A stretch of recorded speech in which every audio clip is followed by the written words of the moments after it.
Shalom, Shalom Elohim kepada kita semua saudara-saudara yang terkasih dalam nama Tuhan Yesus Kristus dimanapun saat ini berada di keempat penjuru mata angin yang senantiasa merendahkan hati dan merendahkan diri di hadapan Tuhan Allah kita Yesus Kristus. Saat ini saya ingin membacakan sabda kebenaran firman Tuhan, namun saya terlebih dahulu menyapa ketiga pribadi ilahi yang terekselen dan yang rendah hati yang dipakai luar biasa di akhir zaman ini tengah-tengah dunia dan sudah datang ke tengah-tengah dunia ini memakai tubuh jasmani manusia dan yang senantiasa berseru-seru untuk membukakan nubuatan, membukakan rahasia-rahasia gunung yang terteraikan yang tertulis dalam kitab Wahyu dan yang senantiasa menyerukan suara pertobatan di akhir zaman ini. Shalom Elohim kepada Bapa Surgawi, Bapa Yahweh yang memakai tubuh casing, Pak Iman Lagu. Salam hormat, salam kasih di dalam nama Tuhan Yesus Kristus. Dialah Allah yang Maha Kuasa, yang oleh karena kekuasaannya tidak seorang pun dapat sampai kepada Bapa kalau tidak melalui anaknya yaitu Yesus Kristus, hanya melalui jalan satu-satunya yaitu Yesus Kristus. Dan shalom Elohim juga kepada Pangeran Ilahi King of the King Jesus Christ, Alpha dan Omega, sumber jalan keselamatan dan jalan kehidupan, yang memakai tubuh casing Saudara Aditya Nugrahanto. Salam hormat, salam kasih, salam damai sejahtera yang merupakan gambar wujud Allah yang sesungguhnya, yang dimana merupakan sumber terang sejati, sumber terang kehidupan yang telah ada di tengah-tengah dunia. Salam hormat, salam kasih, salam damai sejahtera dalam nama Tuhan Yesus Kristus, dan salam Elohim juga kepada mempelai yang cantik Elohim pesona dan terekselen pribadi Roh Kudus itu sendiri yang memakai tubuh casing Ibunda Faye Hamdani yang merupakan malaikat atau perempuan yang tertulis dalam kitab Wahyu 10 dan Wahyu 12. Salam hormat, salam kasih, salam damai sejahtera di dalam nama Tuhan Yesus Kristus.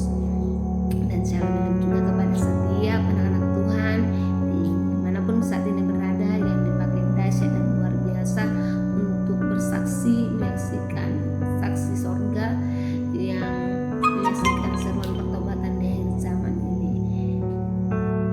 Saudara-saudari yang terkasih di dalam nama Tuhan Yesus Kristus, kita sudah melihat bagaimana saat ini, akhir-akhir ini, bahkan sedang berjalan sampai saat ini, cawan murka Allah telah tercurah di berbagai daerah, kota, bahkan negara-negara yang menunjukkan bahwa keadaan zaman ini bukanlah sedang baik-baik saja, bahwa sesungguhnya sedang penggenapan kitab Wahyu, di mana terakhir bahwa Pangeran Ilahi telah membukakan bahwa telah dilepaskan yaitu keempat malaikat perusak yang akan merusak sepertiga bumi ini, dan akibat daripada dibukakannya rahasia itu yaitu yang tertulis dalam kitab Wahyu 9 ayat 14 tentang dilepaskannya empat malaikat perusak itu,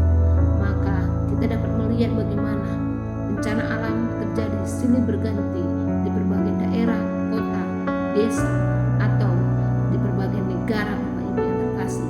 Dan akhir-akhir ini kita melihat hanya dalam waktu 1 bulan, dalam bulan yang bersamaan yaitu di bulan Desember ini, telah terjadi berbagai murka Tuhan dari melalui memakai keempat elemen ya Bapak Ibu saudara-saudariku, di mana kita melihat terjadi bencana alam di USA, Jepang, California, Rusia, Kamboja, Brazil, Kongo, Filipina, Syria, Iran, dan Kanada, dan tidak tertutup kemungkinan juga di negara Indonesia yang kita cintai ini. Namun murka Tuhan hanya dinyatakan di beberapa daerah-daerah, dan setiap daerah akan diperhadapkan dengan penghakiman Tuhan di akhir zaman ini, guna untuk penggenapan kitab Wahyu, yaitu Wahyu di mana Dia anak domba yang memegang gulungan kitab yang termeteraikan itu, dan ketika telah dibukakan maka semuanya nubuatan yang telah disampaikan itu akan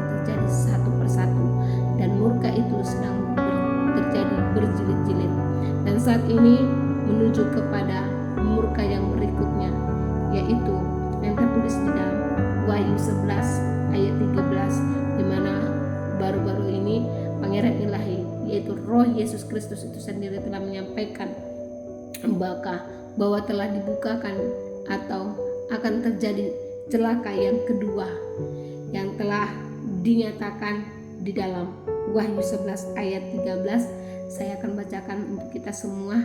Di sana dikatakan, pada saat itu terjadilah gempa bumi yang dahsyat dan 1/10 bagian dari kota itu rubuh dan 7.000 orang mati oleh gempa bumi itu, dan orang-orang lain sangat ketakutan lalu memuliakan Allah yang di surga. Haleluya.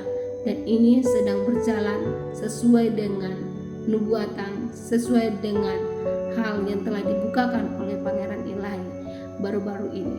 Dan ini semua sedang berjalan baik dari Wahyu pertama hingga menuju sampai ke Wahyu 11, dan akan berakhir pada Wahyu ke-20, di mana setelah berdirinya kerajaan 1000 tahun damai itu sendiri.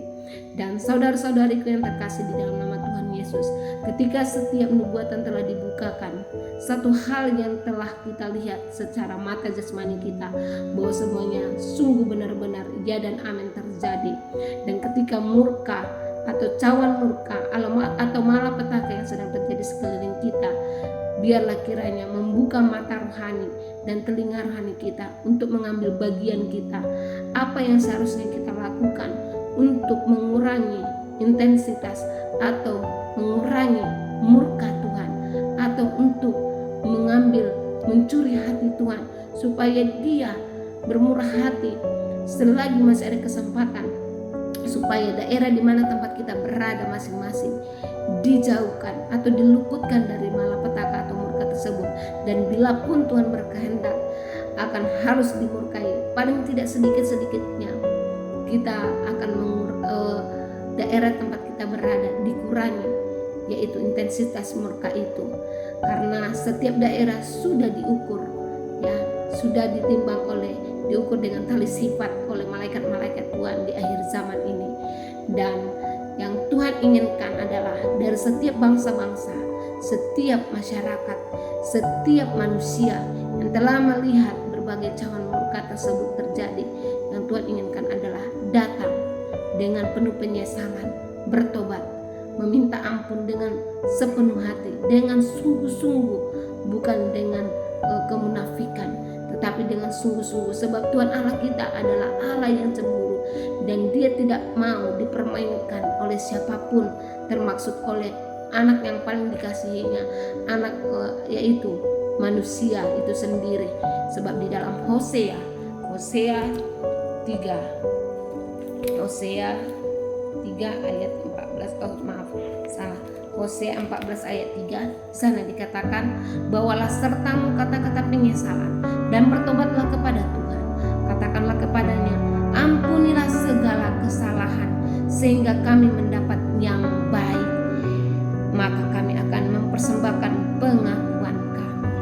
Nah, Tuhan tidak meminta banyak, Dia tidak meminta harta yang kita miliki, sebab semuanya apapun yang kita miliki itu adalah sampah di hadapan Tuhan.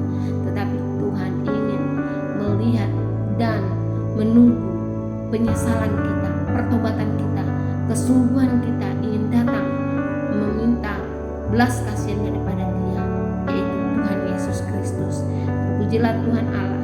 Dan firman ini telah disampaikan, seruan ini telah disampaikan, jikalau telah sampai di beranda saudara-saudariku dan saudara-saudariku tidak mengambil sikap, maka bersiaplah dengan setiap nubuatan yang telah dibukakan dan yang akan datang menghampiri setiap kita. Biarlah sukacita Natal, damai Tuhan senantiasa melimpahi hidup kita, dan mengambil bagian pertobatan dan penuh dengan penyesalan, meminta ampun di hadapan Tuhan Yesus Kristus. Demikian yang dapat saya sampaikan. Tuhan Yesus memberkati kita semua. Shalom Elohim, Shalom Elohim.